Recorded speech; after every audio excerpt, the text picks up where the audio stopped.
नमस्कार, जोहार। स्वागत है आप सभी दोस्तों का परीक्षा साथी में। जेपीएससी को लेकर के अभी मैं लगातार एंशियंट हिस्ट्री से संबंधित कुछ क्वेश्चंस कम्युनिटी पोस्ट पे डालूंगा। आप लोग देखिएगा। जो लोग एक्सपीरियंस्ड हैं आप लोग भी देखिएगा, और जो फ्रेशर्स हैं आप लोग भी देखिएगा। एसीएफ वाला वैकेंसी जितने लोगों ने अप्लाई किया है, आप लोग रेगुलर टच में रहिएगा। चैनल के अच्छे अच्छे क्वेश्चन मैं आपके साथ शेयर करूँगा, ठीक है। और बाकी हम लोग बात करेंगे आज जयराम महतो ने जो बयान दिया, माननीय जयराम महतो ने नक्सलिज्म को लेकर के एक चर्चा का विषय बना है राज्य में, ठीक है। थोड़ी बहुत चर्चा हम लोग भी उस पर करेंगे। और साथ ही साथ एक विधायक है अरूप चटर्जी, उन्होंने एक सवाल उठाया था, मैंने थंबनेल में लगाया भी है, कि आरक्षी और हवलदार की बहाली को लेकर के धनबाद में 250 से ज़्यादा सीटें खाली है। उन्होंने ये सवाल विधानसभा में उठाया। जवाब देते हुए मंत्री ने बोला कि शीघ्र हम इन पदों को फिल करेंगे। अब विधायक होशियार थे, उनको पता है कि सरकार का शीघ्र का क्या मतलब होता है, ठीक है। एक्सपीरियंस विधायक है अरूप चटर्जी, बहुत समय से विधायक रहे हैं, ठीक है। उनको बहुत अच्छे से डेफिनेशन पता है। और अरूप चटर्जी सरकार को सपोर्ट कर रहे हैं, ठीक है, और सरकार में शामिल है वो।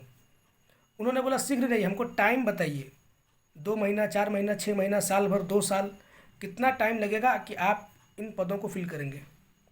मंत्री भी होशियार है, मंत्री को भी पता है कि आखिर कुछ भी बोल करके उनको बैठा देना है, ठीक है। उन्होंने फिर बोला कि नहीं, शीघ्र कर देंगे। स्पीकर साहब सपोर्ट में आए कि जब सरकार ने शीघ्र बोल दिया तो शीघ्र हो जाएगा। लेकिन विधायक होशियार थे, जैसा कि मैंने आपको बताया, वो जवाब बिल्कुल ले करके जाने के मूड में थे। वो अड़े रहे कि नहीं, मुझे टाइम फ्रेम बताइए। तो फिर स्पीकर साहब ने इंटरव्यून किया। अब बोला कि आप शीघ्र का कुछ बता दीजिए कि शीघ्र कितना जल्दी करिएगा। तो 6 महीने का समय स्पीकर ने अपने साइड से बोला कि 6 महीना हम लोग शीघ्र समझ लें। तो मंत्री उसमें हामी भरते हैं, बोले ठीक है, चलिए देखते हैं। अब देखिए क्या होता है। विधानसभा में कोई बात अगर बोली जाती है तो उसकी ग्रेविटी होती है, ऐसे नहीं कि कुछ भी बोल दिया आप। अब देखिए 6 महीने में आरक्षी और हवलदार की बहाली आती है या फिर नहीं आती है। और अगर ये बहाली आएगी तो ऐसा नहीं कि सिर्फ धनबाद के लिए आएगा। सवाल भले ही धनबाद का हो, लेकिन जब इस तरह की कोई वैकेंसी आएगी तो पूरे राज्य का आएगा। पूरे राज्य में जहाँ जिस जिले में जितनी वैकेंसीज है सबको ले करके एक साथ वैकेंसी दी जाएगी। तो देखिए पता चल जाएगा 6 महीने के अंदर। मंत्री ने बोला तो है, बाकी मैंने लिखा ही है थंबनेल में कि विधानसभा में भगवान भरोसे है। अब इसके पीछे रीज़न क्या है कि कोई भी मंत्री हो जवाब ठीक से नहीं दे पाते हैं किसी भी सवाल का। अब आप में से बहुत सारे लोग बोलेंगे कि जो विपक्षी है वो जानबूझ के सेटिस्फाई नहीं होते हैं, उनको जवाब दिया जाता है लेकिन वो मानते नहीं है। तो ऐसी बात बिल्कुल नहीं है। विपक्षी को भले आप दोष दे दें, सत्ता पक्ष के भी जितने विधायक हैं वो भी फ्रस्ट्रेट हो जाते हैं। माननीय मथुरा महतो जी ने एक सवाल पूछा था खनन को लेकर के, वो पूछते रहे, बार बार सप्लीमेंट्री उनका आता रहा, लेकिन सेटिस्फाई नहीं हुए। लास्ट में मंत्री को बोलना पड़ा, ठीक है आप मेरे ऑफिस में आइएगा, हम वहाँ पे आपको अलग से जवाब देंगे। अब वो भी क्या करें, सत्ता पक्ष के ही है, कितना पीछे पड़ेंगे, लास्ट में बैठ गए। और ये पहली बार नहीं हो रहा है, लगातार ये चीज़ हो रहा है। कोई भी विधायक को, सत्ता पक्ष का विपक्ष का, वो सवाल पूछ रहा है और जवाब आता ही नहीं है। जवाब जो भी दिया जा रहा है, आम सवाल में आम पूछा जा रहा है, जवाब में इमली आ रहा है। तो इसके पीछे जिम्मेदार सरकार नहीं है। मंत्री सवाल जवाब तैयार नहीं करते, जवाब तैयार करने का काम अधिकारियों का होता है, ठीक है। और अधिकारी कैसे रिक्रूट हो रहे हैं अपने राज्य में, right from the very beginning, मैं 2000 से ही बात कर रहा हूँ। अभी सरकार को दोष नहीं दे रहा हूँ, पहले से भी जो सरकारें रही है रिक्रूटमेंट को लेकर के बहुत धूलमुल रवैया रहा है, कितना भ्रष्टाचार रहा है आप सबको पता है।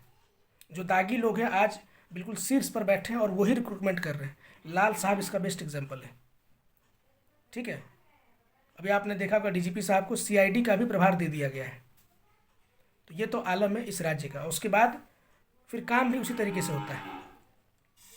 विधानसभा की जो आज स्थिति है सिर्फ और सिर्फ इसलिए है क्योंकि अच्छे ऑफिसर्स, अच्छे अधिकारी सही जगह पे नहीं है। वो कंपाइल कर ही नहीं पाते हैं किसी सवाल को ढंग से। और जिनको डाउट है, आप लोग विधानसभा का सेशन देखिए, आपको पता चल जाएगा। और कभी समय मिले तो उत्तर प्रदेश का भी देखिएगा, बिहार का भी देखिएगा, ताकि आप कंपेयर कर सकें, ठीक है। अब बात करते हैं माननीय जयराम महतो के वक्तव्य पे। उन्होंने भले ही एक दूसरे इंटेंशन से बोला हो, लेकिन विधानसभा पे इस तरह की बातें शायद नहीं बोली जानी चाहिए थी नक्सलिज्म को लेकर के। अब वो बोले कि आदिवासी ही नक्सली क्यों बनता है। सवाल सुन करके बहुत वाजिब लगता है कि उनका शोषण हुआ, उनको दबाया गया, इसलिए वो नक्सली बन गए, ठीक है।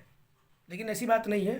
कोई भी नक्सली बने या आतंकवादी बने, उसके पीछे शोषण ही कारण नहीं होता, उसके पीछे बहुत बड़ा कारण अशिक्षा होती है, ठीक है। बहुत बड़ा कारण होता है कि वो खुद से सोचते नहीं हैं, किसी के भरोसे बैठे रहते हैं। कसाब पाकिस्तान में था, ठीक है, उसका तो शोषण नहीं हो रहा था, मुस्लिम है, अपने लोगों के बीच में है, इस्लामिक राष्ट्र में है, लेकिन आतंकवादी बन गया, फिदाइन बन जाते हैं वो लोग। रीज़न क्या है? अशिक्षा, सोचने समझने की शक्ति बिल्कुल शून्य। तो ऐसे लोगों को कोई भी दिग्भ्रमित कर देता है, ठीक है। ऐसे लोगों के दिमाग के साथ खेलना बहुत आसान होता है, और ये कारण होता है कि बहुत सारे लोग गलत धारा में चले जाते हैं।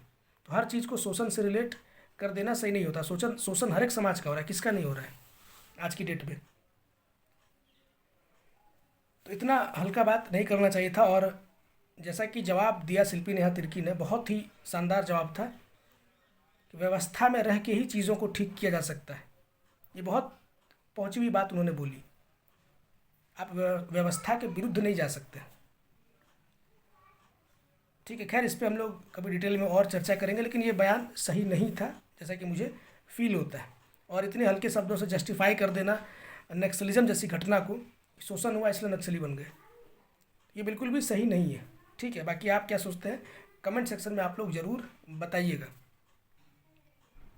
जेपीएससी को लेकर जैसा मैंने आपको बोला, अभी एंशिएंट हिस्ट्री से लगातार आपको सवाल मैं पूछूंगा। हो सकता है कुछ शॉर्ट्स वीडियो भी डालूंगा, जो अच्छे इन्फॉर्मेशंस मुझे मिल रहे हैं।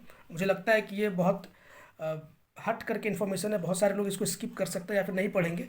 इस तरह की अच्छी जानकारियाँ मैं आपको शॉर्ट्स के माध्यम से प्रोवाइड कराऊंगा। तो जो भी लोग सीरियस कैंडिडेट है, चैनल आप लोग सब्सक्राइब कर लीजिएगा, ठीक है। और अपने मन में जो कुंठा है, बहुत सारे लोग कुंठित होकर के वीडियो देखते हैं और पता नहीं उनके मन में क्या चलता है। कुंठा साइड रख लेना। अगर आप सीरियस एस्पायरेंट हैं, चाहे एक्सपीरियंस्ड हो चाहे नए हो, चैनल के टच में रहिए। मैं अपने साइड से प्रयास करूंगा कि कुछ अच्छे कंटेंट आपको प्रोवाइड कराए जाए, ठीक है। बाकी आपकी मर्जी है। मिलते हैं किसी और वीडियो में, तब तक के लिए नमस्कार, जोहार।